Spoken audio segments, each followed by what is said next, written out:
maintenant. Hop, voilà. Donc là, normalement, vous voyez mon écran. Ouais. Ok. Donc là, vous avez face à vous mon fameux tableau Trello. Pour ceux qui ne connaissent pas et qui ne savent pas à quoi ça ressemble à ça en fait, un Trello, grosso modo. Et c'est mon planning de publication et mon planning de contenu en fait. Mais c'est pas le sujet de ce matin vraiment. Et du coup, je passe à la présentation. Voilà. Tac. Ok. Tout le monde voit, c'est bon? Oui. Super. Bon, donc, bienvenue à nouveau. Pascal et Justine, j'espère que vous avez votre café avec vous. Ouais, bien. Bon, super. Oui, oui, oui, Donc, bon. alors, je ne sais pas depuis quand vous suivez mes contenus. En fait, le sujet de ce premier café live, c'est les 10 étapes clés pour booster votre location saisonnière, qui est en fait l'épisode 14. Enfin, un article qui est déjà en ligne depuis un petit moment et qui était assez complet. Je me suis dit que pour une première session, c'était peut-être bien de revoir toutes les bases, de reprendre vraiment voilà, les bases de la partie marketing et communication. Et donc, vous pourrez vous appuyer tout le long où vous allez travailler avec votre guide PDF, avec l'épisode numéro 14 si vous voulez le faire avec du son. C'est comme finalement, soit je vous envoie le replay ou pas, mais au moins vous aurez l'épisode qui complète. Donc ça, c'est la première chose avec donc ce fameux guide PDF. Alors je m'excuse d'avance parce que j'avais annoncé un plus de 20 pages. En fait, je me suis rendu compte qu'il faisait que 19 pages parce que je l'ai tellement condensé. Je me suis dit, bon, ça fait un peu arnaque, mais c'est pas voulu. Hop, voilà. Et donc, vous êtes bien au bon endroit si, comme Justine, et puis on peut dire aussi Fanny, parce que ouais, on peut dire Fanny, si vous démarrez votre activité de location saisonnière. Pascal aussi, je te mets dans le lot finalement, parce que Oui, là, tu l'as oui, pas oui. lancé non plus. Mm. Donc voilà, si vous démarrez, il y a plein de choses à faire, ça on le sait tous. Et du coup, l'idée c'est de vous livrer ce plan d'action de toutes les choses à faire. Je pense que pour beaucoup, vous avez déjà fait peut-être 3 ou 4 de ces 10 étapes. Ça n'empêche pas de peut-être repasser dessus pour les optimiser. Et puis sinon, c'est comme Sylvie, vous avez déjà lancé votre activité, mais pour autant, vous avez envie d'optimiser certains leviers qu'on va voir ensemble. Et l'idée, c'est voilà, c'est qu'en fait, ce document-là, j'ai envie que vous le gardiez régulièrement avec vous pour revenir dessus tous les 6 mois, par exemple, pour refaire le point sur votre stratégie. Parce qu'en fait, on a beau mettre en place une stratégie au démarrage, il faut surtout pas l'abandonner une fois que c'est lancé et parce qu'on a la tête dans le guidon, parce que justement, il faut rectifier le tir très souvent, parce que ce qu'on s'était imaginé au lancement n'est pas forcément la réalité. Sylvie, tu pourras peut-être le témoigner après d'ailleurs. Voilà, donc il faut toujours penser à réajuster, d'où l'intérêt d'avoir ce document-là avec vous régulièrement. Donc petite présentation pour ceux qui ne me connaissent pas, mais j'imagine que enfin Justine et Fanny, si vous êtes là, c'est que vous avez suivi un peu mes contenus, que ce soit, d'ailleurs j'ai pas demandé, mais si c'était plus par les réseaux sociaux, le blog ou le podcast. Euh, Podcast, moi. Ah super, Mm. je suis contente. Mhm. Et voilà, donc rapide présentation. Donc j'ai été 10 ans consultante marketing digital pour les entreprises. Et ensuite, j'ai enchaîné avec 4 années en tant que community manager pour une destination de montagne, donc dans les Hautes-Alpes, la station de ski du Dévoluy. Enfin, le massif du Dévoluy de manière générale. Et là, depuis le mois de mai, j'ai décidé de tout stopper pour à la fois des raisons pro et perso.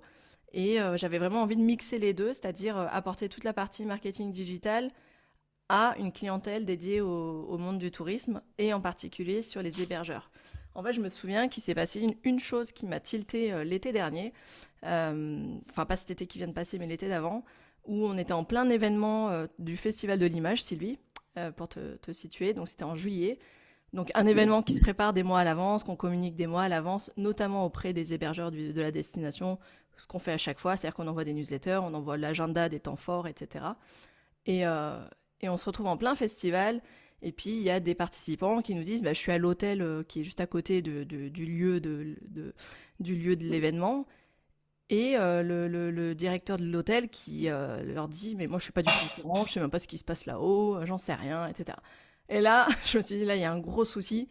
Si l'hébergeur n'est pas capable de promouvoir son territoire et en plus de pas donner en fait envie à sa clientèle d'en savoir plus, en fait, tout simplement.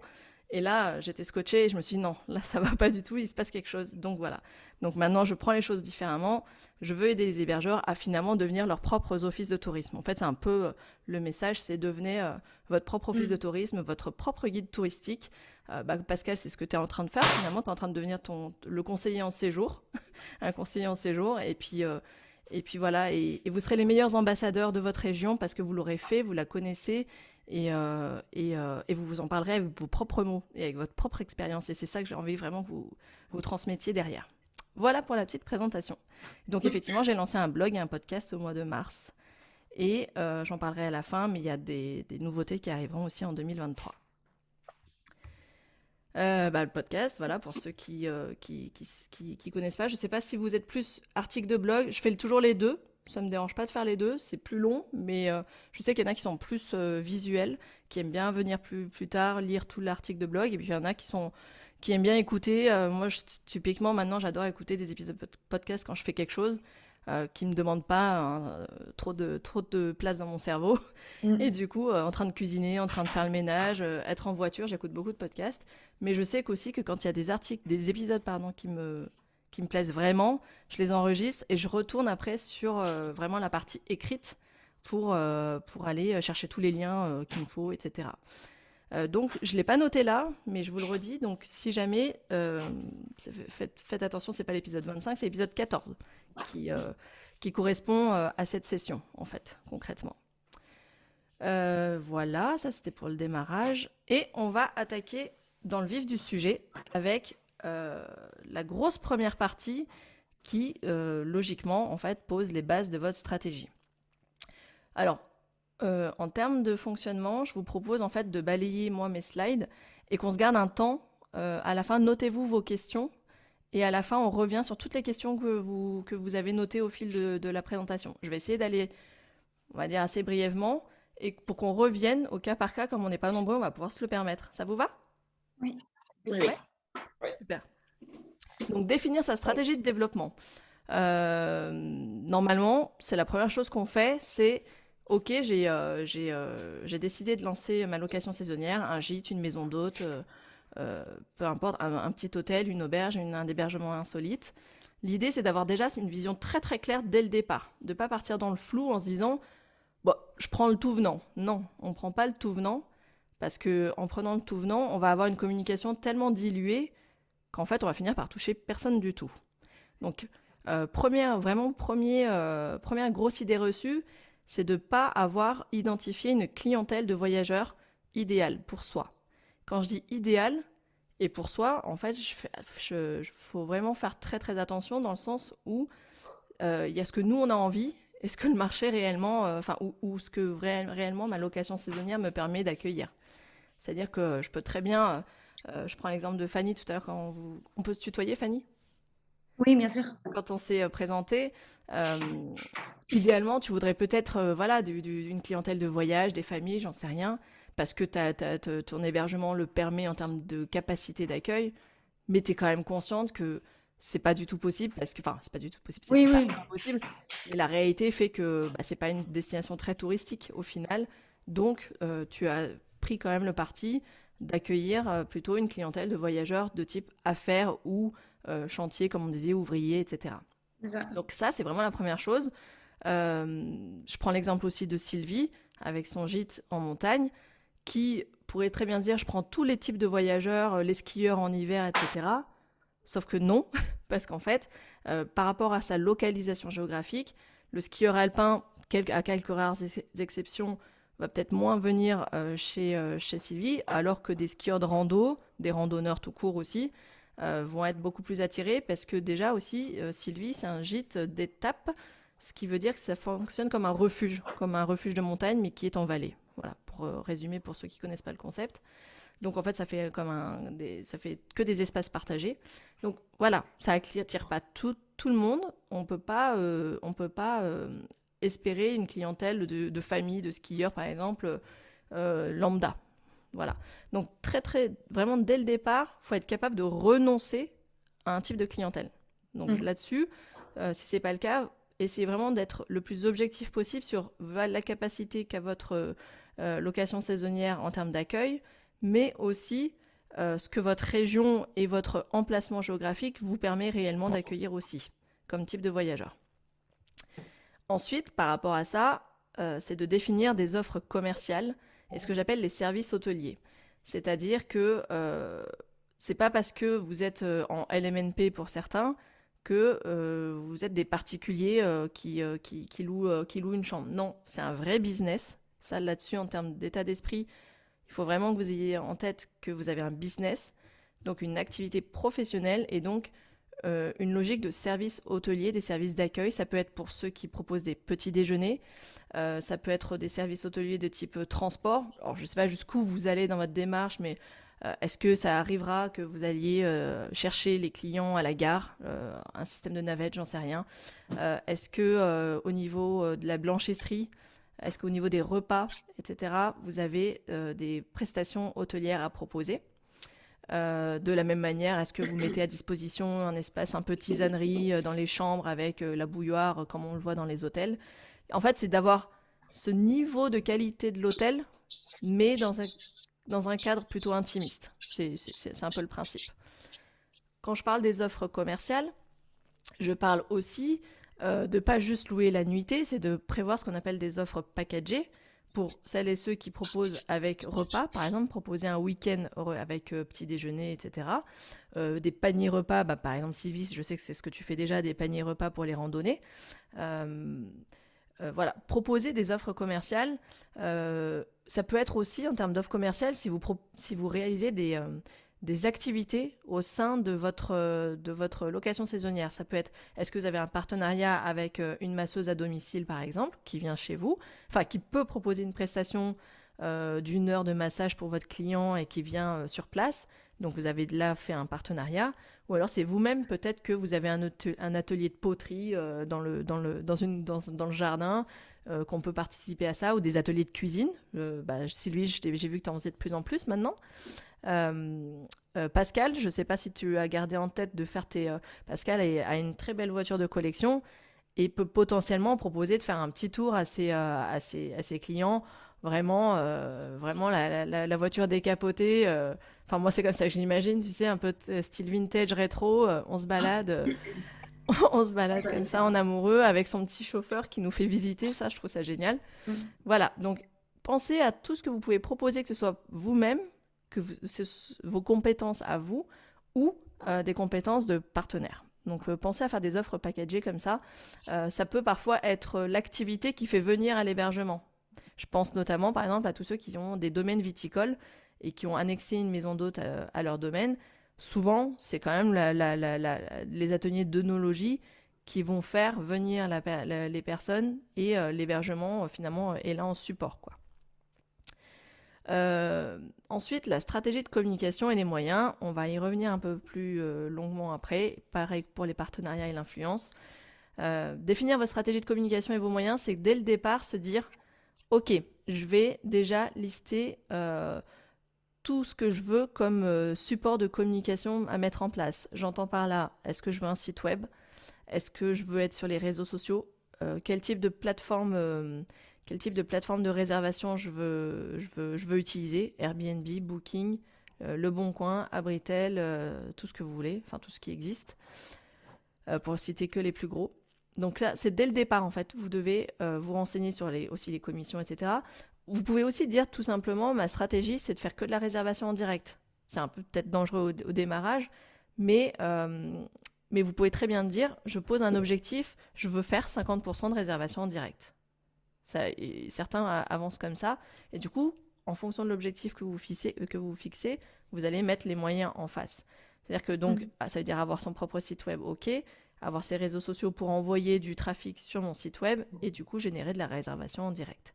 À savoir qu'effectivement, de plus en plus de clientèle de voyageurs vont sur des moteurs comme Booking ou Airbnb pour voir en fait ce qu'il y a et qui ensuite contactent derrière en fait l'hébergeur pour avoir parce qu'on sait très bien que l'hébergeur se prend des frais de commission, donc on se dit peut-être que le coût à la nuitée serait moindre en passant en direct, ce qui souvent d'ailleurs est le cas.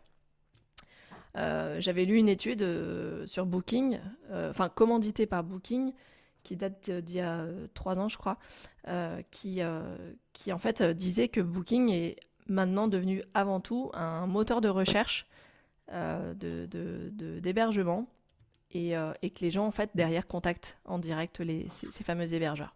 Donc, donc en fait, si vous n'êtes pas sur Booking, rien ne vous empêche d'y être, ne serait-ce que pour gagner en visibilité, parce que votre site internet, aussi beau soit-il, il battra jamais en termes de référencement Booking. On va pas se leurrer.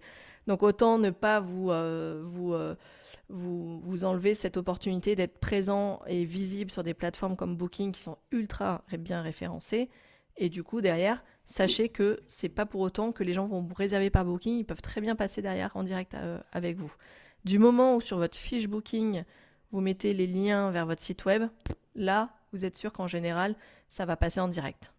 Personnellement, je vous le dis, c'est ce que je fais quand je voyage. Ça m'arrive très très souvent de passer par Booking pour réserver à la nuitée et de contacter après directement l'hébergeur. Ne serait-ce que aussi parce que je voulais aller voir le site et voir un peu l'ambiance, avoir des infos supplémentaires. Et au final, une fois que je suis sur le site, je reste sur le site, quoi, tout simplement. Ça, c'était la première grosse étape qu'on va développer, que j'ai quand même pas mal développé sur 3 ou 4 pages dans le guide. Dites-moi si vous voulez qu'on balaye le guide que je vous ai livré au passage, ou est-ce que vous notez des questions et vous regarderez et on revient après. Parce que j'ai peur qu'en 1 heure, j'arrive pas à prendre un par un des points et les exercices. Parce qu'en fait, si vous regardez dans le guide, je vous ai mis des petits exercices, des petits, un petit travail à réaliser à chaque fois pour vous aider à vous poser les bonnes questions. Sur la partie donc vous me direz si notez-vous les questions, mais s'il y a vraiment quelque chose qui vous chagrine, là pour le coup coupez-moi directement parce que ce sera peut-être plus simple de rester dans le flow du sujet. Concernant la stratégie de partenariat et d'influence, qui fera, je pense, l'objet du prochain Café Live, autant vous le dire tout de suite, parce que c'est quelque chose que beaucoup d'hébergeurs aimeraient faire mais n'arrivent pas à faire. Ou n'ont pas le temps de faire, alors qu'en fait c'est quelque chose qui peut apporter énormément de visibilité, mais c'est sûr que on le met pas forcément en priorité alors que ça devrait finalement. Je prends toujours l'exemple de Sylvie parce que c'est vrai que je la suis pas mal sur les réseaux et je vois que cette année t'as envoyé en termes de partenariat, d'influence, etc. Sylvie est de plus en plus active justement sur la partie partenariat, que ce soit avec l'Office de tourisme où elle est toujours partenaire de certains événements, notamment des événements trail qui correspondent tout à fait à ta cible, des événements, la Grande Trace en fait qui est hiver-été, qui correspond bien à ta cible, d'autres événements comme les courses en montagne. Là d'ailleurs on accueille encore le championnat de France de course en montagne pour la 2e fois. Donc ça là-dessus, Sylvie est souvent présente en termes de partenariat. Souvent c'est le petit déjeuner que tu offres, je crois, ou Alors, je fais des offres même sur une nuitée avec petit déjeuner, même si forcément je m'aperçois que ça n'aboutit pas. Bon, après, on a été sur une période un peu compliquée là, ces dernières années. Ouais. Mais du coup, j'offre des packages pour 1 ou 2 personnes avec petit déjeuner, sachant que les personnes après vont forcément manger le soir et donc ça me permet de récupérer financièrement un petit peu. Mais pour dire, les bons ne sont pas utilisés. Oui, ça je me souviens. Mais quelque part, c'est une proposition que je fais. Donc, En fait, ça me rend plus visible, c'est ça. même si ça n'aboutit pas financièrement, quoi. L'idée avec ce type de partenariat, c'est aussi de se dire que vous allez apparaître sur les différents supports de communication de l'événement. Et que ça aboutisse ou que ça aboutisse pas, l'idée c'est de dire quand même que votre nom va ressortir plus que d'autres hébergeurs en fait qui n'ont pas du tout joué le jeu. Là récemment j'ai vu que tu avais fait un partenariat aussi avec le centre de bien-être. Oui, Du coup, oui, c'est avec un centre. tarif, là c'est parce que tu as réussi à avoir le tarif hébergeur. Et ben en fait, ça me coûte rien à moi. C'est quand même le centre qui a proposé une réduction de 15% pour les personnes qui viennent séjourner. Et Super. moi, ça me coûte rien, Et finalement. ça apporte une valeur supplémentaire pour le voyageur. Et ça, c'est génial. Exactement. Ouais, Ça, c'est ouais. génial. Donc ça, ce sujet-là, je pense qu'on va pas mal l'aborder quand même encore après. Vous le verrez, j'en parlerai. C'est ce que j'appelle le plan média. Il arrive dans les slides d'après parce que je reviens dessus. Et je pense que ça fera effectivement l'objet du prochain Café Live. Deuxième grosse étape que je mets vraiment là maintenant, c'est l'identité visuelle. Donc dans l'identité visuelle, j'entends par là déjà, c'est de donner un nom de marque à sa location saisonnière. Je ne sais pas si c'est le cas déjà pour tout le monde. Justine, Fanny, je vous connais moins, donc je ne sais pas euh, si vous avez déjà donné un nom de marque, vraiment un nom à votre hébergement touristique ou pas. Non, moi, non, pas encore. Comme c'est C'était en du projet projet? professionnel. C'était en En projet? fait, si on trouve un appartement là, loué dans Rouen, oui, ça, j'aimerais bien vraiment créer une Mhm. identité visuelle, un nom et tout. Après, pour mon appartement que je veux louer en professionnel, je sais pas trop, mais pourquoi pas. En fait, il faut vraiment se dire qu'un nom de marque, c'est beaucoup plus facile à retenir qu'un nom-prénom de quelqu'un. Oui. Sauf Mm. si vous avez un nom-prénom très très facile à retenir. Mais, euh, mais voilà, si pour peu qu'il soit un peu commun, on se souvient plus quoi. Marine, Martine, Mm. Claudine, enfin voilà. Et alors qu'un nom de marque, un nom de location saisonnière, ça va Et puis quand on le recommande, c'est plus facile en fait de dire. Et surtout Ouais. s'il a le nom de votre site internet à la fin aussi. Donc Ouais. il y a vraiment cette notion d'avoir la cohérence sur l'ensemble des supports. Mais il faut aussi penser, tiens, recommandation. Demain, vous avez des partenaires, des relais d'influence qui vont parler de vous. Oui. Imaginons que demain, vous accueillez une influenceuse, bah, elle aura peut-être plus envie de parler de tiens, j'ai été au gîte d'étape de Saint-Didier ou j'ai été aux pêches de vigne, donc ça c'est celui de Pascal, Mm. plutôt que de dire j'ai été chez Pascal. Oui. Désolé Pascal, mais on s'en fout de Pascal. mais, euh, mais par contre, j'ai été aux pêches de vigne, c'est autre chose, ça apporte autre chose. Oui. Et selon que le nom soit évocateur ou pas, ça donne encore plus envie. Ouais. Donc j'insiste vraiment là-dessus, sur le nom de marque, quitte à créer vraiment tout un concept autour de ce nom de marque.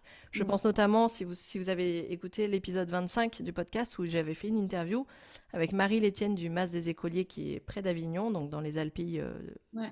dans les Alpilles qui a complètement joué son concept à fond, donc ça s'appelle le Mas des Écoliers, parce qu'en fait elle était sur la route des écoles. Et elle a du coup décliné tout son gîte en chambres qui ont les noms des matières à l'école, donc géographie, mathématiques, sciences, etc. Et jusqu'à aussi les couloirs, l'aménagement, tout est avec du mobilier de déco d'école. Donc je trouve ça super Mm. sympa. Et du coup, ça crée vraiment un concept. Et comme c'est dédié aux familles, bon bah voilà, on reste un peu dans l'ambiance vraiment Mm. kids friendly. Elle voulait vraiment quelque chose adapté aux enfants. Donc l'idée, c'est vraiment de créer quelque chose autour de ça, de créer un univers Ouais. mémorisable, identitaire, c'est vraiment important. Et, encore une fois, ça veut dire on prend un parti pris. Faut pas hésiter.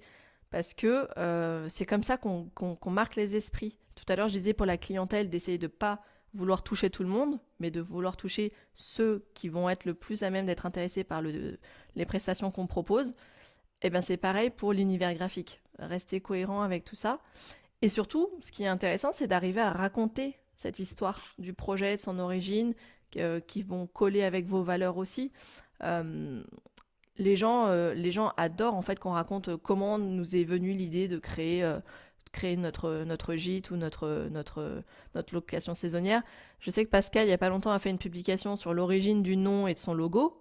J'ai adoré. Parce qu'en fait, le pêche de vigne, bah Pascal, si tu veux dire deux mots rapidement sur ça, mais j'ai découvert quelque chose et je trouvais ça génial, quoi. Même, ça va jusqu'à même la création du logo.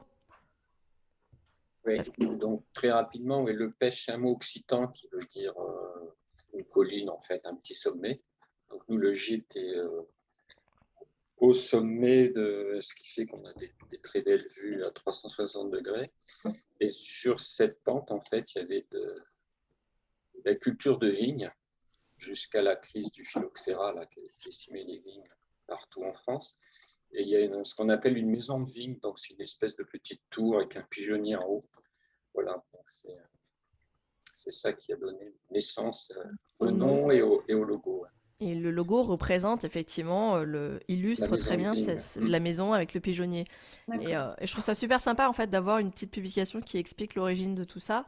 Ou effectivement, par exemple Sylvie qui explique son parcours, comment elle a découvert les Hautes-Alpes, comment elle a découvert le Dévoluy, pourquoi d'un coup elle a voulu venir s'installer dans le Dévoluy, et aussi le côté passion de la cuisine, grosse cuisinière, grande cuisinière, et puis photographe aussi. Donc voilà, il y a plein de passions qu'elle retransmet au travers de son histoire, et ça c'est vraiment important. C'est ce que viennent chercher les gens en fait. Faut vraiment pas oublier ça. À contrario d'un hôtel, qu'est-ce qu'on vient chercher? C'est le côté authentique, le côté humain. Donc il faut vraiment jouer cette carte-là à fond. Voilà. Troisième étape, bah, ça va avec l'univers graphique, c'est travailler sa décoration d'intérieur avec son univers de marque. Donc l'univers de marque, l'identité que vous avez décidée, bah, transmettez-la au travers de votre style déco, en créant évidemment des ambiances harmonieuses. Donc c'est pareil, jouer le jeu à fond, éviter trop de récup à droite à gauche qui pourrait, sauf si ça a vraiment un lien avec votre thématique. Mais voilà, attention, créer des ambiances harmonieuses et que ce soit pas j'ai récupéré de tout ce qu'on m'a donné et que finalement ce soit posé là comme ça et qu'en fait quand on part en vacances, on a quand même envie, on se paye des vacances, on a quand même envie d'être quelque part ou parfois mieux que chez nous parce que c'est quelque chose qu'on n'aurait pas pu se payer parfois chez nous et du coup en fait ou de se donner des idées, ah tiens, j'adore ce qu'il a fait chez lui, je vais faire pareil chez moi. Voilà. Mm. Pensez bien que la décoration, c'est vraiment la base de votre shooting photo aussi. Donc plus la décoration elle est réussie et surtout pour vous elle est réussie et que vous êtes vraiment fier de le montrer, dites-vous bien que ça va se ressentir sur votre shooting photo aussi. Donc c'est vraiment la base. On va pas se mentir, on a beau être super bon photographe, si la déco est pas là, si l'ambiance est pas là, on n'est pas magicien, on peut pas tout réparer non plus. Ça c'était les bases de la stratégie. J'arrive sur la partie plus com, je reviens sur la partie plus communication avec le site web. Là-dessus, je sais qu'il y en a beaucoup qui ont pris le parti d'être présents uniquement sur les réseaux sociaux, notamment Instagram, et de ne pas avoir de site web. Là-dessus, et qui en fait envoient le lien Airbnb. Là-dessus, je suis vraiment mitigée, voire je déconseille en fait aujourd'hui qu'on démarre comme ça me pose pas de souci. Mais quand on veut vraiment développer son activité de location saisonnière, pour moi, il est indispensable d'avoir votre site web et que ce soit le socle principal de votre communication, de votre stratégie de visibilité. Pourquoi ? Parce qu'en fait, à chaque fois que vous allez discuter avec quelqu'un, à chaque fois que vous allez communiquer sur quelque chose à propos de votre location saisonnière sur vos réseaux sociaux, vous allez renvoyer vers un lien. Et le lien, il ne faut pas que ce soit que Airbnb, parce que Airbnb, à un moment donné, à part votre annonce, vous ne dites pas grand-chose de plus. Or, votre site web, vous allez pouvoir l'alimenter, lui rajouter toujours des nouvelles pages et du coup pouvoir capter les gens sur votre site. Et surtout, il faut vraiment garder en tête que Instagram ou Facebook ou TikTok ou ce que vous voulez, ça ne vous appartient pas. C'est-à-dire que vous avez un compte aujourd'hui dessus. Il y a plein de comptes, parfois ils sont bloqués comme ça. J'ai une amie, là, son compte, là c'était son compte perso, mais du jour au lendemain, coupé, on ne sait pas pourquoi, elle a dû en recréer un et repartir de zéro. Imaginez que ça arrive sur votre compte pro, vous avez tout perdu. Alors que si vous avez votre site web et que tous les liens que vous faites, que ce soit depuis Booking, Airbnb, etc., et vos réseaux sociaux arrivent sur votre site, c'est le site en fait qui a été le socle jusqu'à présent, et du coup que vous ne perdrez pas, parce qu'il vous appartient. Donc là, rien que pour ce risque-là, j'insiste là-dessus. Et autre chose, forcément, avoir son propre site web fait que vous allez gagner en référencement naturel sur les moteurs de recherche. Chose que vous ne pouvez pas faire avec Instagram ou Facebook. Voilà. Donc ça, c'est le deuxième gros avantage, c'est d'avoir votre propre site web et du coup aussi de pouvoir étoffer votre communication et de ne pas vous contenter uniquement de parler des chambres, de la déco, des tarifs, mais d'aller beaucoup plus loin avec typiquement la présentation de la région. Donc, on va passer à la partie développer les outils au service de votre stratégie. Donc, je viens d'évoquer la partie mise en ligne du site web et travailler son référencement. Petite question avant d'aller plus loin, est-ce que la notion de référencement naturel parle à tout le monde ou est-ce que je fais un petit zoom là-dessus? Moi, c'est clair. Moi, Ouais. c'est clair aussi. Oui. Fanny, Sylvie, c'est bon? Oui. Ok, très bien. Donc, tant mieux, tant mieux. La mise en ligne de son site et travailler son référencement, c'est pas juste, j'insiste, c'est pas juste j'ai mis un site, j'ai mis des photos, je présente les chambres et j'arrête, je reviens plus dessus. Non, un site, il doit vivre. Un site, il doit vivre parce que moins vous l'actualisez, moins le référencement va être bon. Parce que un référencement n'est bon que s'il est actualisé régulièrement, parce que les robots des moteurs de recherche vont revenir régulièrement sur votre site. Moins vous le mettez à jour, moins il aura d'intérêt à revenir à chaque fois parce qu'il n'y aura rien de neuf et donc rien à repartager. Donc ça, gardez-le bien en tête. un site doit vivre. Et comment faire vivre une fois qu'on a mis les pages principales, à savoir la présentation de son hébergement, la présentation des services, etc. Eh bien, c'est ce que je vous disais, ça peut être une partie blog touristique, ça peut être une partie présentation des activités, sans que ce soit un blog, mais présentation des activités à faire chez vous, autour de chez vous. Ça peut être une partie partenaire, donc si vous avez développé des partenariats, ça peut être une page dédiée aux partenaires avec les différentes offres que vous avez fait en collaboration avec ces partenaires-là. Typiquement, Sylvie, avec ton offre de centre de bien-être, je ne sais pas si tu l'as mis à jour sur ton site, pense bien à le faire. Donc, par rapport à la mise en ligne de son site, donc Justine et Fanny, vous avez déjà un site web, c'est prévu, c'est en cours, vous en êtes où de cette partie-là? Non, moi, c'est pas Pas du en tout, cours ouais, du tout. Voilà. Mais C'était c'est pour ça c'était que, une en fait, question? je te suis. Oui, oui, D'accord. justement, ta façon de faire m'a bien parlé, donc c'est pour ça que je veux peaufiner avant de faire. D'accord. Mais Bien faire. c'était quand même déjà en cours de réflexion. Ok. Justine, le site web, c'est quelque chose, c'est un outil que tu vas utiliser? Oui, oui, il est en cours. Enfin, je suis justement en cours de réalisation du site. Ok. Voilà. Pascal, je sais. Sylvie, je sais plus si c'est toi qui gères ton site ou si tu as fait tout confier à quelqu'un. Non, je le gère moi, Ouais, c'est ce qui me semblait. mais je suis toujours en réflexion dessus pour essayer de l'améliorer, D'accord. Ok. le rendre visuellement plus attractif. Ok.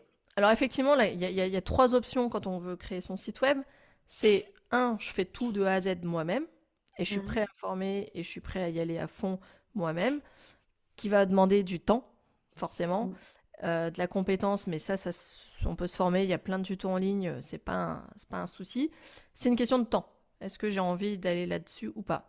Deuxième option, ben justement, je n'ai ni le temps, ni l'envie, ni quoi que ce soit, je confie tout à quelqu'un. Ça, c'est une option.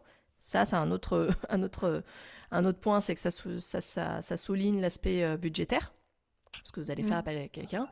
Et puis, il y a l'option hybride où vous allez pouvoir utiliser une fonctionnalité de création de site web, notamment si vous utilisez un gestionnaire de réservation, ce qu'on appelle un channel manager, qui souvent a une fonctionnalité dans le package que vous payez avec la partie conception de site web. Voilà. Sachez que ça existe. C'est ce que justement Marie du Mas des Écoliers avait fait. C'est ce que je vois beaucoup. Je vais avoir bientôt un partenariat avec justement un channel manager qui s'appelle Eloa, qui est basé à Perpignan et qui propose de réaliser votre site web sur des modèles qui sont préexistants, que en fait, ils vous font la grosse partie amont, on va dire la partie technique, et puis derrière, vous avez la main et les clés. Voilà. Donc il y a cette partie un peu hybride où la partie la plus difficile techniquement parlant, vous la confiez à quelqu'un, et puis vous récupérez la partie mise à jour et gestion du site. Voilà, ça c'est la version hybride. Le plus important à faire pour vous, c'est de travailler toute la partie conception rédactionnelle. Ça nécessite de vraiment se poser la question de quel est le parcours client sur mon site web et surtout qu'est-ce qu'il vient chercher sur mon site web.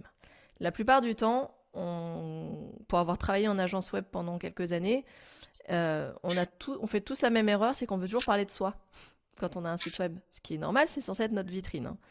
Mais faut quand même se dire que la personne, à la base, elle a atterri sur notre site parce qu'elle est à la recherche de quelque chose. Et il faut vraiment continuer à alimenter son site et la navigation du site doit être conçue dans le sens où cette personne est venue chercher une information, il faut que je continue à l'aider jusqu'à ce qu'elle trouve la bonne information et sans être toujours en train de lui faire ma petite promo. C'est ça qui est très compliqué sur un site web.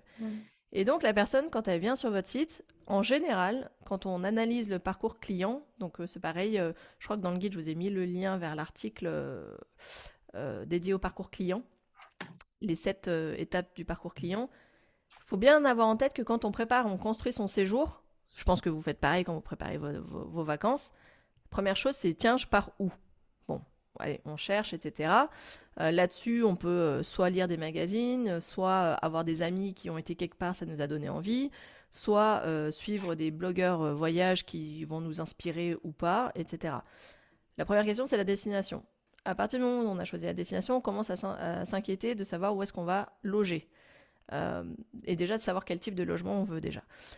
Et là-dessus, c'est là où vous commencez à arriver. Vous pouvez totalement commencer à arriver, mais on est plus dans la première question qui est je veux visiter le Lot, je veux visiter le Lot, j'en suis là dans ma recherche. Je ne sais pas si je veux un gîte, je ne sais pas si je veux un hôtel, je ne sais pas, etc. Mais je sais que je veux visiter le Lot. Eh bien, plus vous aurez des contenus sur votre site qui appellent sur ce type de requête, plus vous allez être visible sur les résultats de moteur de recherche, et du coup, plus aussi la personne aura envie de cliquer parce que ça correspond à sa requête. Elle n'est pas en train de dire je veux un gîte d'étape, elle n'est pas en train de dire je veux un gîte, etc. Non, la première recherche, quand vous tapez sur Google, vous ne mettez jamais de requête très très précise quand vous êtes au stade de la recherche. On est d'accord? Vous êtes plutôt sur comment ou qu'est-ce que je peux faire? On est sur des questions quand on fait une requête sur Google en général. Comment faire ci, comment faire ça, que faire dans le lot, que faire, nanan. Éventuellement, ça peut être précis sur la localisation géographique. C'est-à-dire, on peut être précis sur la ville, parce que si vous avez une location à Paris, évidemment, vous allez parler de Paris. Pareil pour Lyon, Marseille, Bordeaux. Voilà, donc soyez précis sur la localisation géographique, mais pas forcément précis sur le type d'hébergement tout de suite. C'est ensuite que vous allez montrer ce que vous proposez. Mais pensez vraiment que la personne, pour pas qu'elle quitte votre site trop rapidement, elle puisse arriver et se dire « Ok, j'avais une requête, ça a l'air de correspondre parce que j'ai des infos qui me sont données, qui répondent à tiens, il y a quoi dans cette région, qu'est-ce que c'est la région ?» Et ensuite, parce que j'aime bien ce que vous m'avez proposé, je vais quand même regarder les autres pages du site. Tiens, je vois que voilà, vous avez des offres. Vous avez des offres pour les week-ends, par exemple.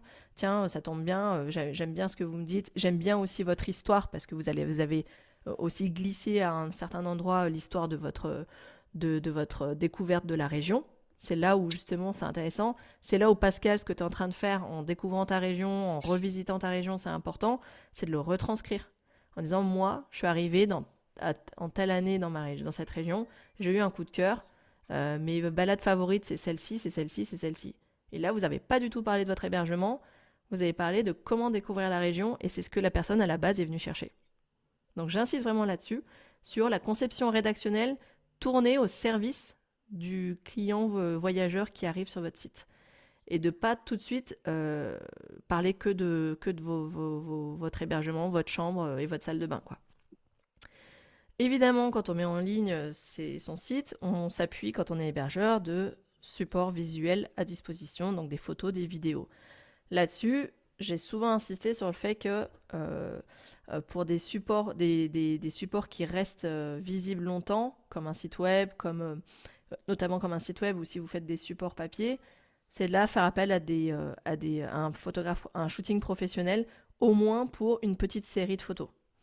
Après, pour tout ce qui va être contenu sur les réseaux sociaux, là-dessus, je suis moins autoritaire, je suis moins dure. Le téléphone, ça est très bien. Votre propre shooting, votre propre appareil photo, c'est très bien. Mais pour des contenus qui doivent vraiment attirer et créer un effet waouh, à un moment donné, peut-être qu'il faut se donner la peine de confier ça à un professionnel. Si vous en avez l'occasion, c'est de partager bien évidemment des témoignages, des preuves sociales. Alors évidemment, quand on se lance, on n'en a pas, mais parfois, ça peut être de feinter un peu, c'est-à-dire d'inviter des personnes gratuitement qui peuvent avoir une influence. Je pense à des influenceurs, mais on n'arrive pas forcément toujours à avoir des influenceurs, mais pourquoi pas faire des jeux concours et du coup, derrière, d'avoir les témoignages. Parce que quelqu'un qui a gagné un séjour, il va forcément vous laisser un témoignage, surtout si vous lui demandez. Il n'y a pas de raison qu'il ne le fasse pas. Et évidemment, donc comprendre et maîtriser les techniques, donc SEO, le référencement naturel, avec la technique des mots-clés. Je rappelle un principe phare du référencement naturel, une page égale un mot-clé principal. Une page de votre site web égale un mot-clé principal. C'est-à-dire que dans le contenu de cette page, on doit retrouver à plusieurs reprises ce qu'on appelle l'occurrence, c'est-à-dire que votre mot-clé doit revenir plusieurs fois, à la fois dans le nom dans le titre de la page, dans l'URL de votre page, dans les titres et les sous-titres, et dans le contenu. Ça fait un peu lourdingue. C'est pour ça que plus vous écrivez, plus ça passe. Plus il y a du texte, plus ça passe. C'est sûr que sur une page qui fait 300 ou 400 mots, ça fait lourd. Mais c'est pour ça que si vous lisez mes articles, vous voyez toujours, déjà location saisonnière, il y ressort souvent, mais par exemple, si je parle de stratégie de contenu, vous allez voir que je le mets un peu à toutes les sauces, quoi, à la fois dans le titre, etc. Parce que je veux qu'on retienne que cette page, elle est destinée aux mots-clés stratégie de contenu. Donc, un mot-clé principal dans la page, il doit apparaître plusieurs fois dans les titres, dans le titre de la page, mais dans l'URL. C'est important dans l'URL. Et c'est en cela que les robots des moteurs de recherche vont identifier et détecter en disant « Tiens, effectivement, tout est packagé ensemble et ça a l'air cohérent. » J'ai pas mentionné, mais la balise description, quand on fait son référencement et que on travaille le titre de sa page, l'URL de sa page, on travaille aussi la description de sa page, qui fait pas beaucoup de caractères, de mémoire c'est 100, 130, 120 caractères. Donc en fait c'est une phrase qui doit résumer ce qu'on trouve sur votre page. C'est la fameuse petite phrase qu'on trouve dans la ligne de résultats de recherche. Il y a votre titre, l'URL et les 2 petites lignes. C'est celle-là, la balise description. Donc forcément, il faut, qu'en la lisant, on retrouve le mot-clé et qu'on sache sur quoi on va tomber. C'est vraiment les bases de la base du référencement naturel. Si vous n'avez pas fait ça, repassez sur toutes vos pages déjà, vous pouvez déjà les optimiser. Ça fait déjà un petit exercice. Comprendre et maîtriser le parcours client, ça j'en ai parlé tout à l'heure. Il y a un épisode dédié à ça, un article dédié à ça. Le shooting, j'en ai parlé, je ne vais pas revenir là-dessus parce que là c'est plus des petits conseils, astuces, photos. Ça ne nécessite pas qu'on en parle maintenant dans le détail. Et je veux vraiment qu'on se garde du temps aussi. Le plan média, c'est... Est-ce que tout le monde sait ce que c'est un plan média? Non. Le plan média, c'est votre feuille de route des partenaires que vous allez aller chercher, des relais d'influence que vous allez chercher. C'est-à-dire que tous ceux qui vont pouvoir parler de vous. Qui peut parler de vous? Et l'idée pour moi, c'est d'aller au-delà des partenariats locaux. C'est-à-dire, il y a les partenaires locaux, c'est-à-dire l'office de tourisme, le centre de bien-être comme elle a fait Sylvie, ça peut être des prestataires d'activités, des restaurateurs, etc., qui peuvent être des partenaires que vous avez en local, des loueurs de matériel. Comment? Ah, j'ai cru entendre quelqu'un. Mais dans le plan média, on met aussi des partenaires plus stratégiques, que j'appelle stratégiques, la presse spécialisée, des influenceurs voyage, des marques, on peut aussi faire venir des marques, des réseaux, c'est aussi vous-même aller intégrer des réseaux professionnels et aussi contacter des organisateurs d'événements. Parce que c'est pas forcément toujours l'office de tourisme qui organise des événements dans votre région, c'est aussi le Tour de France, c'est pas votre office de tourisme qui l'organise, par exemple. Voilà. Par contre, il y a des cellules d'organisation d'événements pour les plus gros événements. Donc là-dessus, le travail que je vous fais faire dans le guide, c'est vraiment de lister, tiens, où est-ce que on m'attendrait pas et où est-ce qu'on pourrait parler de moi. C'est-à-dire que, mon hébergement, il est typique de tel type de magazine. Je prends l'exemple du gîte de Sylvie, qui attire une clientèle de randonneurs de montagne, de skieurs, etc. Il y a des magazines vraiment spécialisés montagne qui font la part belle au refuge en général, mais qui peuvent aussi faire la part belle au gîte, d'étape dans ton style, et parler aussi de découvrir la vie en gîte, le côté communautaire, le côté espace partagé, la communauté trail aussi, qui est très, très, très... t'en as eu, d'ailleurs. Voilà. Tiens, et si je m'intéressais à ce type de presse? Ou alors, j'ai un gîte qui est waouh en termes d'éco, en termes qui reprend, peut-être qu'il a la chance d'avoir un moulin qui fait partie du patrimoine, qui fait peut-être partie du patrimoine, etc. Vous pouvez très bien faire appel à de la presse spécialisée déco, maison d'intérieur, etc. Pensez aussi que vous pouvez très bien attirer des marques. Quand je dis des marques, c'est des marques, par exemple, de décoration et d'aménagement, qui, quand elles font leur catalogue, elles ont besoin de lieux. Voilà, on n'y pense pas souvent, mais on peut être lieu de shooting aussi. Voilà. Je vous ai listé plusieurs exemples dans le guide, et ça, c'est vraiment quelque chose qui est... on se dit, ah oui, il faut le faire, sauf qu'on le fait jamais, parce qu'on se dit, j'ai pas le temps, etc. Non, il faut vraiment aller travailler ce réseau d'influence, parce qu'une petite, même un petit encart qui parle de vous dans un de ces médias-là, c'est une visibilité que vous n'auriez jamais eue par ailleurs, on est bien d'accord. Je prends toujours l'exemple, là récemment, j'ai vu que... Et de le mettre dans son espace presse sur son site web, bon, ça c'est pour son ego, mais ça fait vraiment du bien quand même. Donc voilà, pensez à attirer des sources d'inspiration auxquelles on pense pas forcément. Et vraiment, je mise pas là-dedans que des influenceurs voyage. Il n'y a pas que. D'accord ?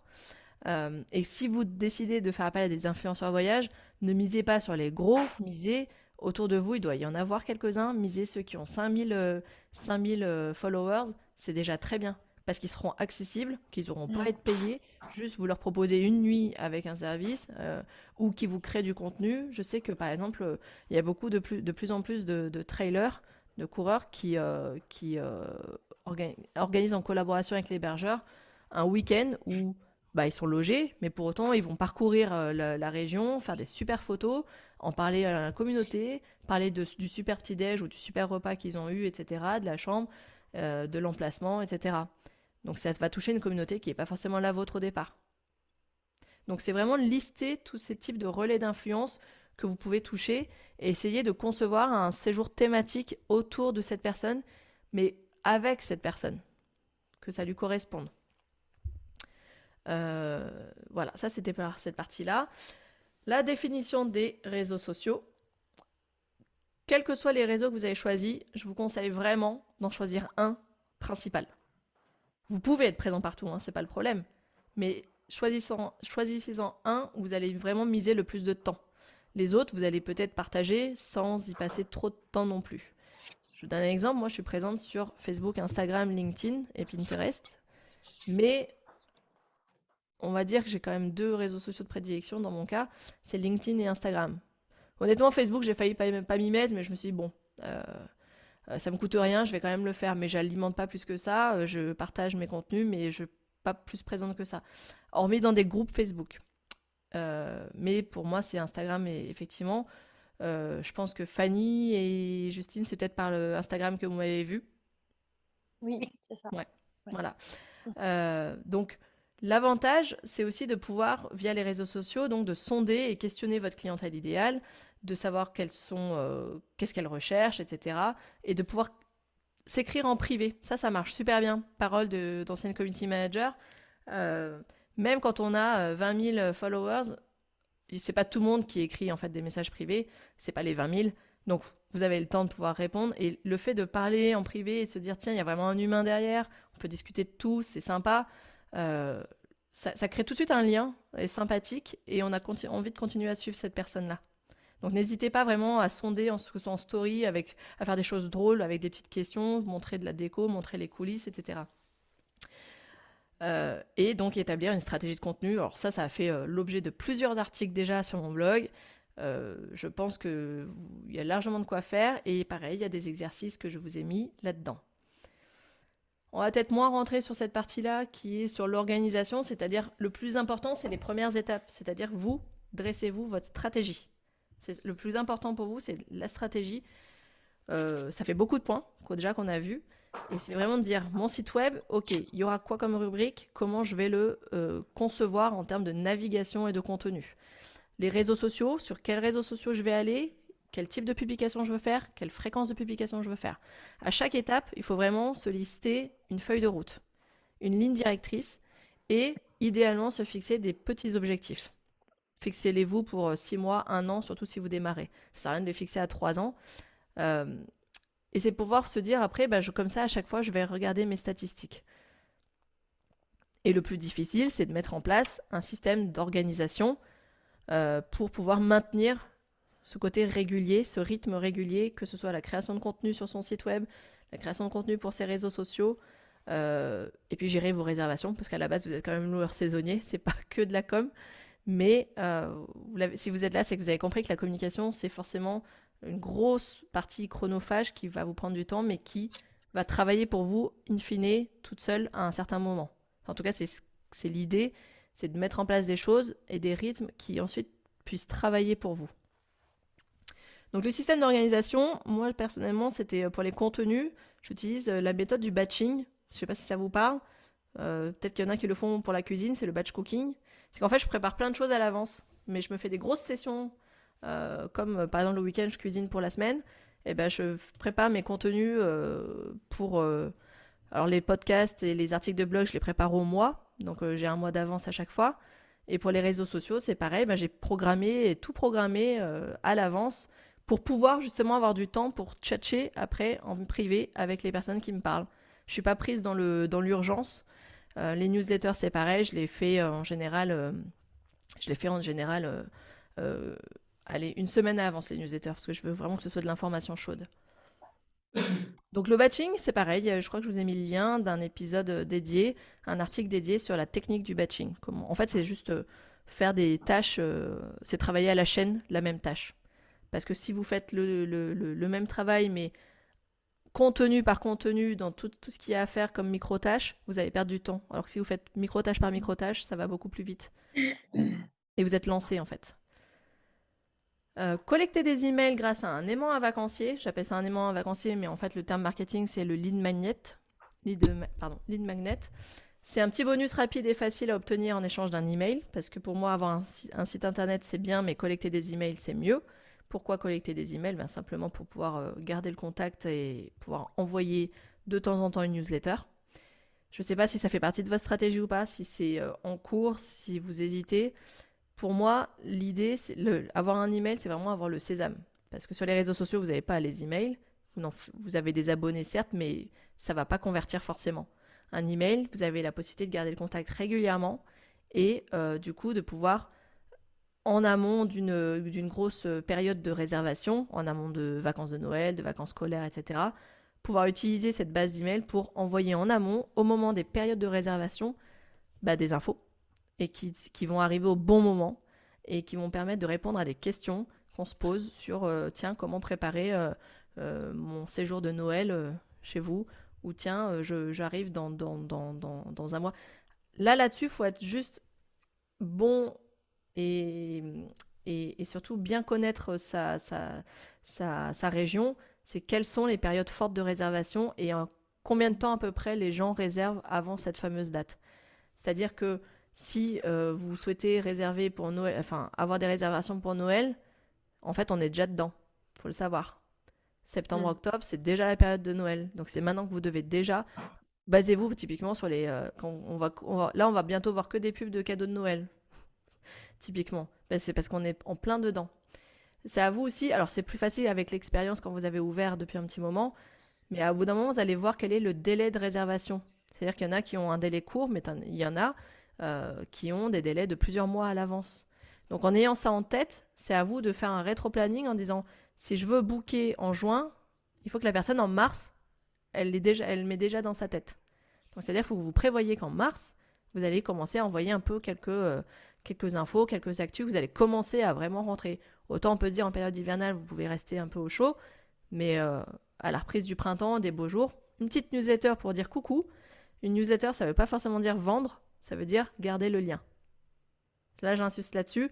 On n'est pas tout le temps obligé d'envoyer des newsletters. Et j'imagine que vous, c'est pareil. Moi, j'ai horreur de ça, en fait. Je préfère une petite news qui reprend j'ai visité ça. C'était trop bien. Regardez, j'ai fait un petit résumé. Ah, tiens, regardez, la météo, le printemps revient. Je vous fais une belle photo de ma balade avec les bourgeons, les fleurs qui repoussent, etc. C'est bucolique, c'est sympa. C'est le printemps, on se remet un peu... voilà. Et ça amène petit à petit vers l'été. Donc une newsletter par mois, par exemple, ça peut être un très très bon rythme. Mais l'idée, c'est vraiment d'être là au bon moment. Et le bon moment, c'est au moment de la période de réservation. Donc ça, c'est vraiment important. Et bien sûr, étape bonus, mais qui est indispensable, que personne n'aime, à part moi, je crois, les statistiques. J'adore ça, moi, les statistiques. J'aime bien regarder ce que font les gens sur mon site web, d'où ils arrivent. Parce que du coup, en fait, je me dis, ok, ça, je vais peut-être moins passer de temps là-dessus. Ah tiens, ça a un sujet, ça a bien pris. Tel contenu, quand j'ai publié sur les réseaux sociaux, il y a eu plus de vues, il y a eu plus d'échanges, plus de retours. Et vous remarquerez que c'est souvent quand on parle de soi, de son parcours. Si vous le faites, vous le verrez. Moi, j'ai été surprise. Je pensais que ça allait être le contenu marketing pur qui allait plaire le plus. En fait, non. C'est quand je raconte mon parcours que ça plaît le plus. Comme quoi, il faut vraiment essayer de varier les contenus et à la fin, avec les statistiques, se dire « Tiens, c'est ça qui marche le mieux. Je vais continuer un peu à capitaliser là-dessus. Ça va me permettre de me développer. » J'arrête de parler. J'ai beaucoup parlé. Je pensais que je parlerais moins que ça. Mon dernier conseil par rapport à cet outil et cette session, c'est commencer par vous fixer 3 axes prioritaires. De tout ce que j'ai dit, sur les 10 étapes clés, ça peut être, tiens, ah bah tiens, c'est vrai qu'Yann elle a raison, je suis toujours à l'arrache sur mes contenus, je vais peut-être commencer à m'organiser différemment et à programmer des choses. Ça peut être ça. Ça peut être, bon, bah j'ai pas encore mon site web, bah, c'est le prochain gros chantier, c'est le site web. Ou alors j'ai un site web, mais le gros chantier, c'est de l'optimiser. Fixez-vous 3 axes. Ça sert à rien de se dire, je vais tout faire d'un coup, vous avez passé vraiment beaucoup trop de temps. Par contre, faites-le par ordre de priorité. Et puis dans un an, dans 6 mois ou dans un an, bah, vous changerez. Parce que vous aurez fait ces actions-là, ça aura été en place, ça va commencer à rouler, et bah, vous passez à d'autres actions, etc. Donc c'est vraiment un conseil que je vous donne, ne partez pas tous azimuts, fixez-vous 2-3 axes prioritaires et ce sera votre objectif pour les 6 prochains mois. Vraiment. Parce que ça vous fera déjà moins cette impression de montagne à gravir que d'avoir quelques actions phares à faire. À vous maintenant de savoir lesquelles vous allez optimiser parmi toutes celles que j'ai listées. Et le guide est là pour vous aider à chaque étape, et même dans 6 mois, quand vous allez changer d'axe stratégique à traiter en priorité, eh ben, ce sera encore là pour vous aider à le faire à ce moment-là. Voilà. C'est à vous maintenant. Est-ce que vous avez des questions en particulier, des questions précises, des questions où ça n'a pas du tout été assez clair? Est-ce qu'il y a des sujets que vous aimeriez, parce que là on arrive sur la fin, mais que vous aimeriez que je traite en priorité sur des prochains ateliers, café live? En fait, d'ailleurs, j'ai un peu dit la chose différemment. Là, c'était le premier. Je voulais vraiment montrer tout ce que vous avez à faire en fait comme job en termes de marketing et communication. Et en fait, mon idée après, sur les prochains cafés live, c'est d'être beaucoup plus dans l'atelier. En fait, je vais essayer de faire un peu plus dans l'atelier. Compliqué de le faire en 1 heure, mais je veux pas que ça vous prenne la matinée non plus et à moi non plus, parce qu'à un moment donné, ça peut être difficile. Après, on peut peut-être se dire, est-ce que ça vous intéresse que je propose d'autres créneaux où on fait vraiment des ateliers, quoi, des ateliers de thématiques vraiment pratico-pratiques. C'est-à-dire qu'on prend un sujet qu'on a évoqué là et qu'on se dise, allez, c'est un atelier et chacun travaille dessus. C'est quelque chose, là, sur le premier, je voulais pas en choisir qu'un. Je voulais vraiment balayer tout ce qu'on peut faire comme atelier. S'il y en a qui veulent revenir sur un sujet, ça peut être l'objet d'un futur café live ou un format atelier aussi. Mais si ça peut vous rassurer, les prochains seront moins magistraux, seront beaucoup plus thématiques, encore plus thématiques. Là, c'était plus une présentation générale. Est-ce que vous avez des questions en particulier? Non, moi je me retrouve avec une grosse envie d'aller peaufiner le guide et répondre aux questions, faire un planning. Enfin, ouais, Ah oui, ça toi, me tu le donne découvres envie. que maintenant, ouais. Et oui, voilà, j'ai pas eu Ouais. le temps, mais c'est vrai que ouais. Alors, le planning de publication, tu parles? Oui, ouais, pour. Ouais. Alors, le planning de publication, déjà, tu peux télécharger gratuitement. Il existe déjà sur le site web en version Excel ou via mon Trello, comme je l'ai montré tout à l'heure. Mais si tu n'as pas envie d'utiliser Trello, tu te fais un fichier Excel, c'est très bien. J'en ai un aussi à côté. C'est juste que Trello, moi, comme je suis sur mobile beaucoup, ça me permet d'utiliser ça. Le planning de publication, à savoir, je vais bientôt sortir d'ailleurs la version automnale et hivernale. Donc, je pourrais te l'envoyer directement si tu veux. Ça, c'est un gros chantier, effectivement, le planning de publication. Il y a plusieurs épisodes déjà qui parlent dessus, et si tu le couples avec la méthode du batching, tu devrais y arriver. Ouais, Voilà, pour anticiper en fait, c'est ça. anticiper les périodes, ouais. En fait, il faut savoir que quand on crée du contenu, quand on décide de publier des contenus sur les réseaux sociaux, on n'est pas obligé de faire toujours du live. Au contraire, prévoyez des choses qui peuvent être complètement intemporelles, c'est-à-dire, par exemple, parler de Justine. Vous avez un... Non, si, c'est Justine qui a un gros chantier qui l'attend. C'est ça? Qui est en Ouais. cours. Et bah typiquement, commencez à partager le avant-après. Ou alors la première fois, qu'est-ce qui vous a donné envie, à quel moment donné vous avez fait le pari fou de vous lancer là-dedans. Voilà, c'est des contenus que vous pouvez faire à tout moment, on s'en fiche de la saisonnalité dans ce cas-là. Ou alors les balades, ou alors un restaurant que vous adorez, la prochaine fois que vous y allez ou si vous avez déjà des photos. Ça, voilà, c'est des contenus qui n'ont pas besoin d'être en live.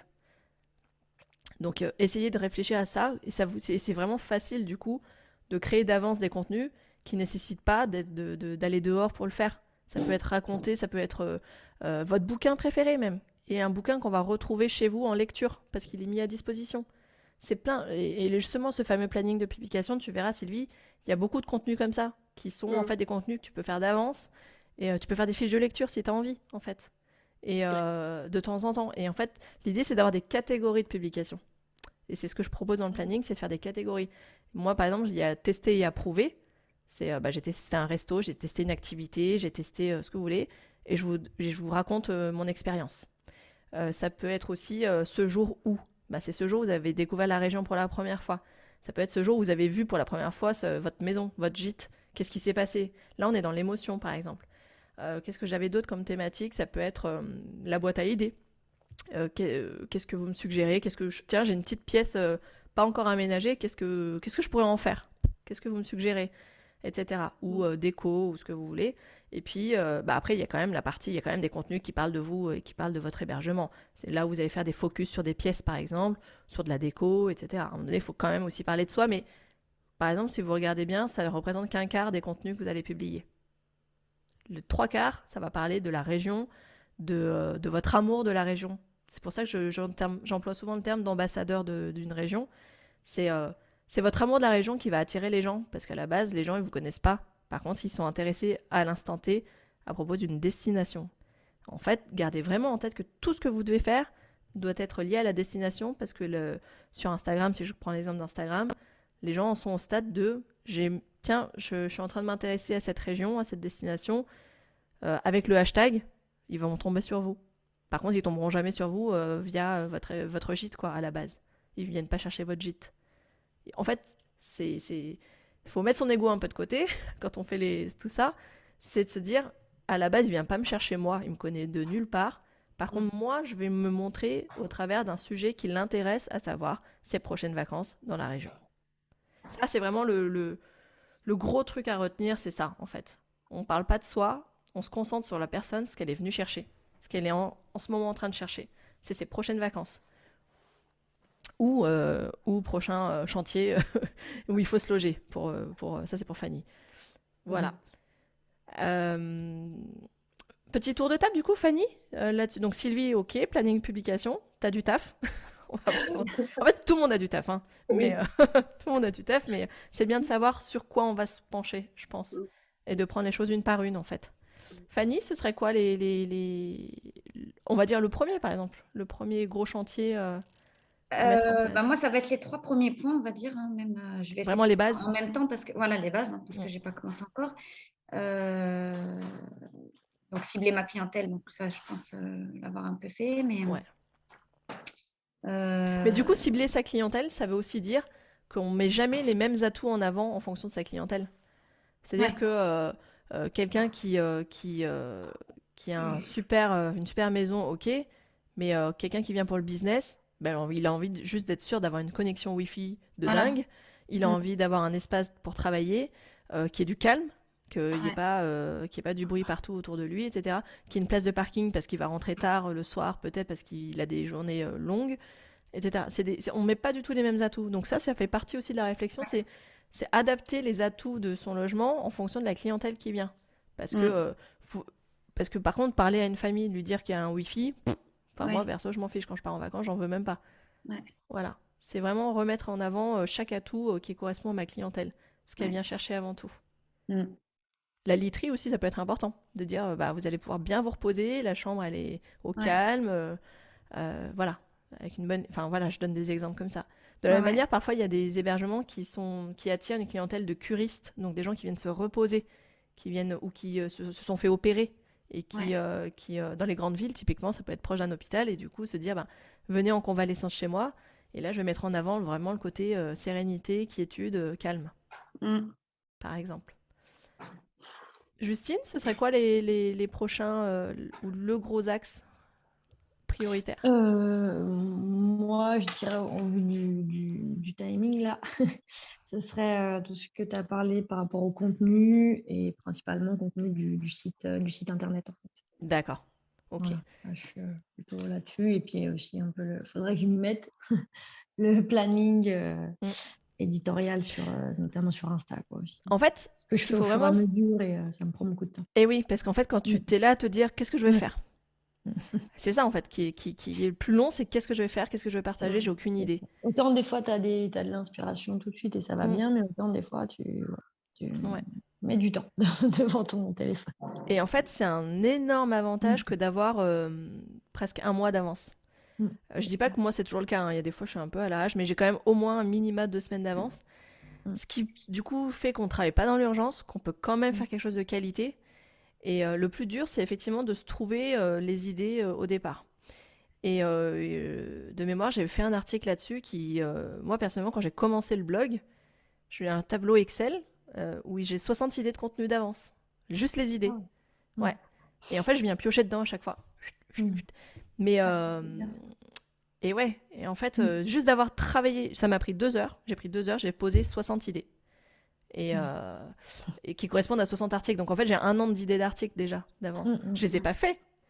Mais à chaque fois que je dois en faire, et ben en fonction de l'actualité du moment, pour le mois prochain par rapport à l'objectif que je me fixe pour le mois prochain, c'est-à-dire que demain, si je voulais mettre en avant la partie photo, je dis n'importe quoi, et ben je sais que je vais aller piocher les articles qui parlent essentiellement de la partie déco-photo dans mes idées de sujets, parce que je les ai classés par thématique. Voilà. Et il y a un épisode dédié à ça, et clairement, ça fait partie, je crois que c'est le 3e Café Live que je vais vous proposer, c'est trouver 52 idées, j'ai dit 52 pour faire un an, 52 idées de contenu, comment on fait. Et ça, c'est vraiment chouette. Et je vous assure que juste d'avoir l'idée, le sujet, pas le plan, pas le truc, et ben, vous prenez les 4 prochains et vous piochez dedans, et voilà. Et tout simplement. Et après, des fois, c'est en fonction de son inspiration du moment. On a le droit aussi de dire je décale tout, j'avais programmé ça, mais là, il s'est passé un truc de fou qui vient, je pense, à un événement climatique, en fait. Parce que vivant en montagne, Sylvie, elle peut avoir prévu des super belles randos. Demain, il y a une grosse chute de neige. Non, ça sera la chute de neige. Voilà. Ça sera pour l'année prochaine. Voilà, c'est ça. Voilà, il y a ce qu'on a prévu à la base, mais c'est pas grave, c'est rassurant de savoir que je sais ce que j'ai à faire. Et j'y vais, voilà, je réfléchis plus à tiens, qu'est-ce que je vais faire, je le sais à l'avance, et du coup je prépare. Et des fois même, c'est pour ça que la méthode du batching elle est vraiment bien, parce que vous sélectionnez vos 4 sujets pour les 4 semaines à venir par exemple, et moi là-dedans, je mets 2-3 idées directrices, je pose, le lendemain je reviens, là j'écris, parce que je me suis laissé une journée pour tiens, qu'est-ce que je vais mettre dedans, etc. Donc, ou d'aller chercher de l'info. Je reviens, j'écris mes 4 articles. Une fois que les 4 articles sont faits, le lendemain, je reviens et je me fais mes 4 enregistrements de podcast. Parce que j'ai écrit les articles, donc j'ai déjà mes textes. Et après, je programme je programme, et en fait, en 4-5 jours, j'ai fait mon mois. Tout est programmé. Et je passe à autre chose. J'ai donc 3 autres semaines qui sont dédiées à autre chose. Qui sont dédiées en fait à l'instantané aussi sur les réseaux sociaux, d'aller commenter les autres, d'aller regarder ce que les autres font, faire de la veille, etc. Chose qu'on ne fait pas si on est trop dans le jus sur ses propres contenus. C'est vraiment important d'aller aussi voir ce que font les autres et de commenter ce que font les autres aussi. Ce qui est agréable, c'est que j'ai l'impression que dans le monde de l'hébergement touristique, il y a une grosse solidarité. Je vois que, par exemple, quand j'ai partagé l'épisode de Marie, son interview, il y a beaucoup d'hébergeurs qui m'ont répondu en me disant c'est super, j'ai hâte de l'écouter, c'est top ce qu'elle a fait. Enfin, il y a vraiment du soutien. Et donc, ça peut être vraiment bien, que ce soit des idées de chantier, par exemple, des problèmes de chantier, aller chercher un peu de l'aide à droite à gauche, c'est réconfortant aussi. De pas juste toujours vouloir vendre, mais aussi de se dire je suis hébergeur, mais j'ai besoin de solidarité aussi entre hébergeurs. C'est un peu l'idée aussi avec les cafés live, hein, quelque part. Derrière, que chacun puisse partager, voilà. Pascal, ce serait quoi, toi, ton gros chantier, le prochain gros chantier?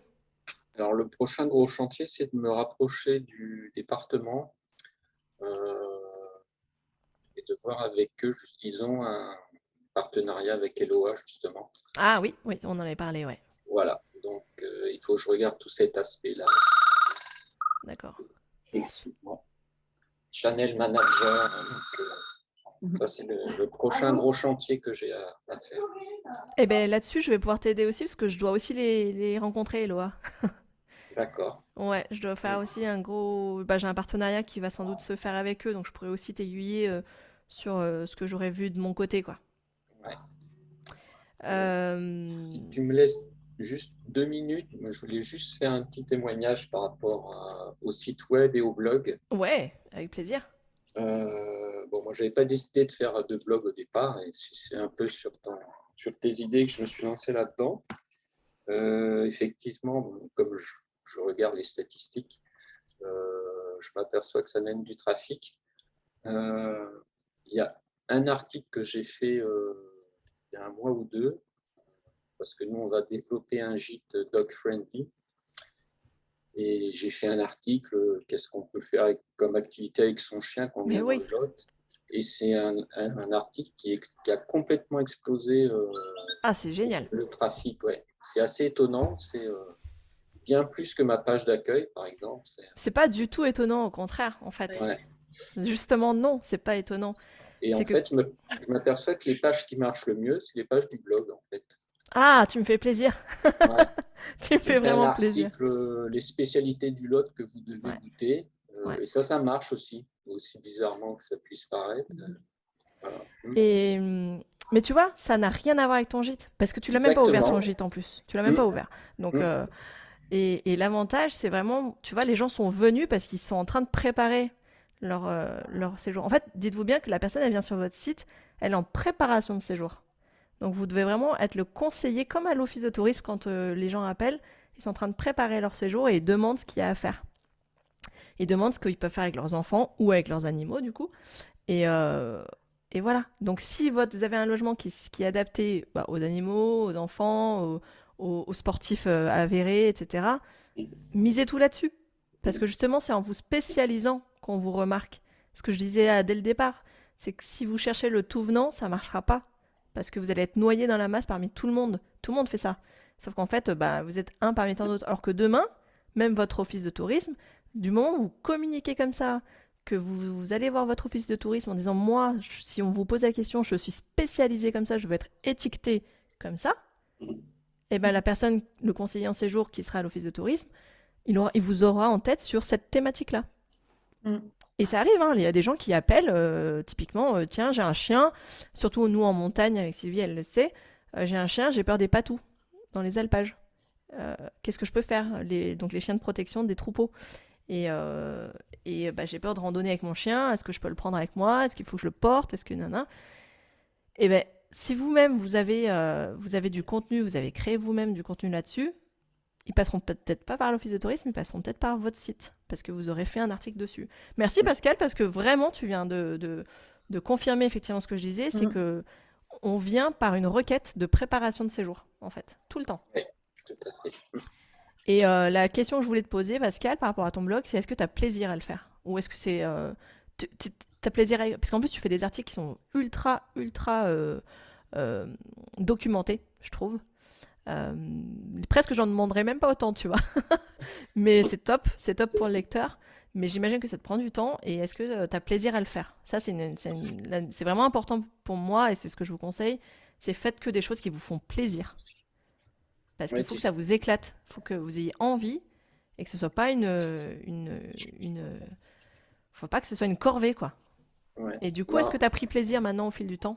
On va être très clair, à mon âge, on ne fait plus les choses par contrainte ou par obligation. Donc, si je le fais, oui.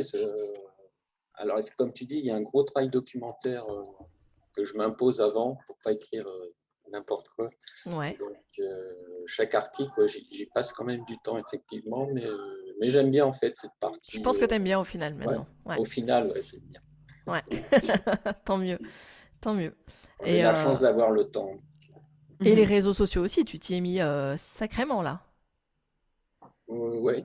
Là, je trouve que tu un peu irrégulier. Mais c'est pas grave, mais tu y es de plus en plus quand même. Il y a une vraie présence, je trouve maintenant. Là, typiquement, la journée du patrimoine, c'était une super idée d'en profiter pour aller visiter ce qu'il y a à visiter, faire plein de photos et se les garder pour des articles de blog d'ailleurs. Ouais. Super. Je termine juste, à moins que vous ayez une question encore précise. Après, je suis dispo sur les réseaux sociaux, par mail, faut pas hésiter. Donc je vous remets justement pour aller plus loin, pour ceux qui ne savent pas encore, tous les outils où je mets des ressources.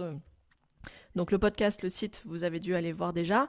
Des fois, enfin, vous avez vu que j'ai en plus des carnets d'inspiration. Ça, c'est des petites idées à chaque fois qui me passent par là, sur 4 thématiques, food, déco, nature, voyage.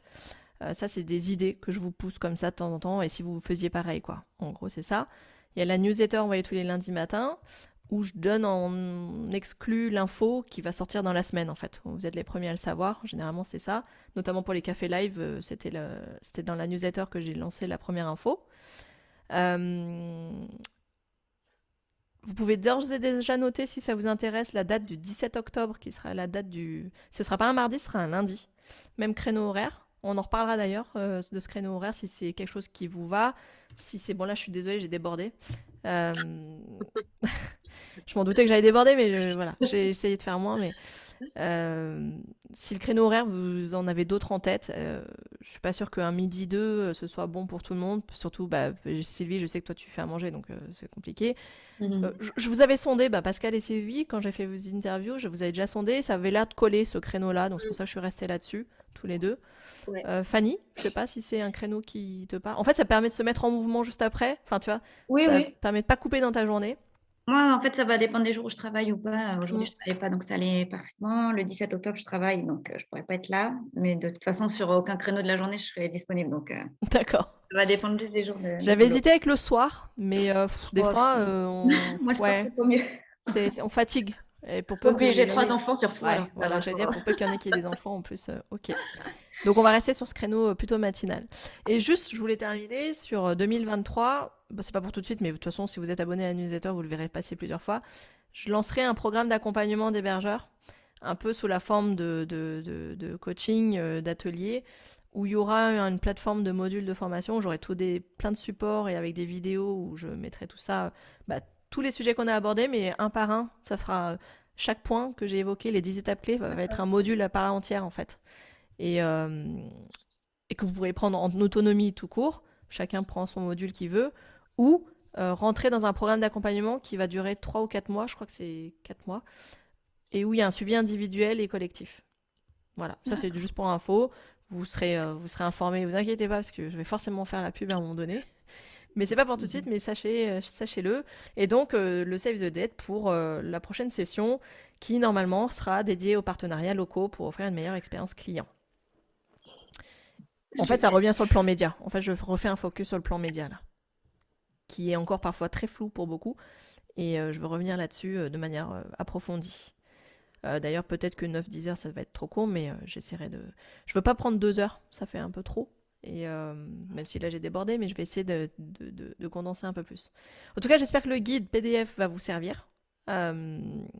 C'est vraiment un outil, un plan d'action, un outil de travail que je veux que vous utilisiez idéalement régulièrement. À chaque fois que vous allez changer d'axe prioritaire, de revenir dessus. À chaque fois, j'ai mis des liens vers les articles dédiés. Donc ça vous aide en plus. Parce que parfois dans le guide, j'ai pas été assez complète. C'est plus le guide, c'est plus les exercices à faire. Et l'explication, elle va peut-être être plus dans l'article, par exemple. Voilà. Vous allez recevoir demain, je crois que je l'ai programmé à demain, un petit questionnaire, une petite enquête de satisfaction sur le retour à la fois de la présentation, du support, etc. Vous aurez eu le temps de balayer le support un peu plus en détail. N'hésitez pas à me dire, Yen, améliore ça ou ça. N'hésitez pas à me dire, j'aimerais bien qu'un de tes prochains cafés live ce soit... Parce que j'en ai identifié des sujets, mais parce que je ne vous avais pas encore vu. Par contre, dans le questionnaire, dites-moi, je veux vraiment qu'on fasse un atelier sur ça, ce serait génial. Là, c'est le moment parce que je préfère lancer des ateliers qui sont demandés plutôt que de lancer mes propres ateliers et que ça n'intéresse personne. Voilà, donc là-dessus. Et puis, évidemment, si vous avez le temps de me mettre un petit commentaire dans cette enquête, un petit avis, un petit témoignage que je pourrais réutiliser derrière pour en faire la promo pour attirer plus de personnes, ce sera avec grand plaisir. Merci en tout cas d'avoir participé. Merci vraiment pour aussi vos retours d'expérience. Pascal, pour ton témoignage sur le blog, ça me fait vraiment plaisir, franchement. Et puis voilà, on se suit et puis n'hésitez pas vraiment à me solliciter parce que pour l'instant, je suis 100% dispo pour ça, donc c'est avec grand plaisir. Voilà, d'échanger avec vous. Merci beaucoup. À très Merci. bientôt. À Bonne bientôt. journée. Bonne journée à Merci tous. à Bonne journée. Bye Au bye. revoir. Au revoir.